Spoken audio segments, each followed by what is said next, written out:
Nero kind of sucked. So during his reign, lots of really questionable, terrible things happened. His mom, who he had a gross relationship with, died mysteriously. His first wife died mysteriously. She was also his stepsister. His second wife died, not mysteriously. His fault, not good. His third spouse, we will not get into. People didn't love Nero. Nero loved Nero. A lot of his political rivals died under mysterious circumstances. He killed a lot of Christians for things they probably did not do. Not a great situation.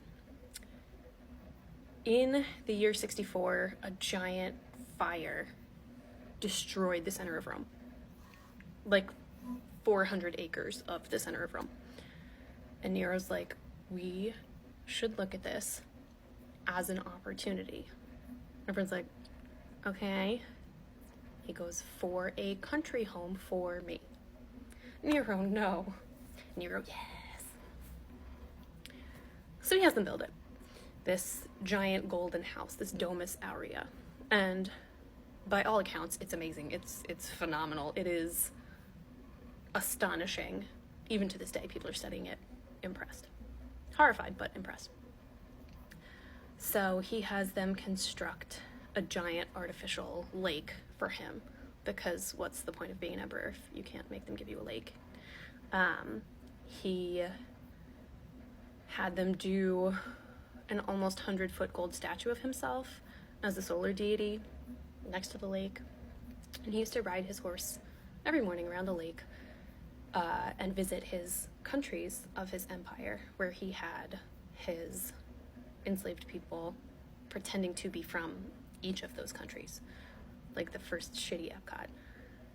And all of this time, everyone is saying, Nero, no. Nero, yes. So eventually, through a non-mysterious set of circumstances, people get real mad, and he kind of gets pushed out of power.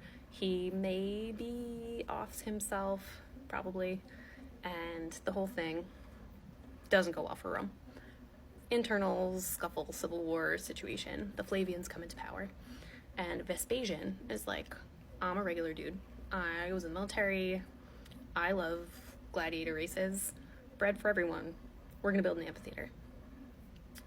He decides to build it on top of this artificial lake, because then he can have mock naval battles, and why would you not want that? Fine. They take the enormous, colossal golden statue and they turn it into a sun god, because why waste a giant golden statue? And they have a whole bunch of free games and bread and things for everybody.